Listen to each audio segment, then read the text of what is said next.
আগামী জাতীয় সংসদ নির্বাচনে আসন সমঝোতা নিয়ে এখনও স্পষ্ট অবস্থান জানায়নি জামায়াতে ইসলামী। এক্ষেত্রে কিছুটা কৌশলী অবস্থান নিয়েছে দলটি। ইসলামী আন্দোলন সহ সমমনা ৭টি দলকে নিয়ে ৫ দফা দাবিতে অভিন্ন কর্মসূচির মধ্য দিয়ে সরকারের ওপর এক ধরনের চাপ বজায় রেখে নির্বাচনী কৌশল সাজাচ্ছে তারা। পাশাপাশি এক আসনে এক প্রার্থী এই নীতিকে ভিত্তি করে দলগুলো আসন ভিত্তিক জরিপ চালাচ্ছে। জরিপের ফলাফলের ভিত্তিতে প্রার্থী চূড়ান্ত করা হবে।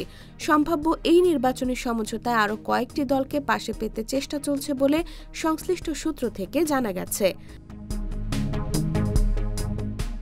আপাতত জোট না করে নির্বাচনী সমঝোতার কথা বলে আসন সমঝোতা চূড়ান্ত করতে যাচ্ছে জামায়াত সহ ৮ দল। এটা ডিসেম্বরের প্রথম সপ্তাহ নাগাদ চূড়ান্ত হতে পারে বলে মনে করছেন দলগুলোর নেতারা। তবে নির্বাচনের তফসিল ঘোষণার পরও এই সমঝোতা কৌশলের কাজ চলমান থাকবে। দলের বাইরে কোথাও কোথাও অন্য দলের প্রভাবশালী বা মনোনয়ন বঞ্চিত প্রার্থীর সঙ্গেও ঘোষিত বা অঘোষিত সমঝোতা হতে পারে।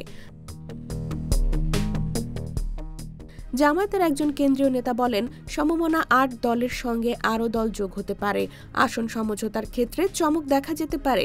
শনিবার জামায়াতের আমির শফিকুর রহমান চট্টগ্রামে সাংবাদিকদের বলেন, আমরা কনভেনশনাল কোনো জোট করব না, কিন্তু অনেকগুলো দল বা শক্তির সঙ্গে আমাদের নির্বাচনী সমঝোতা হবে।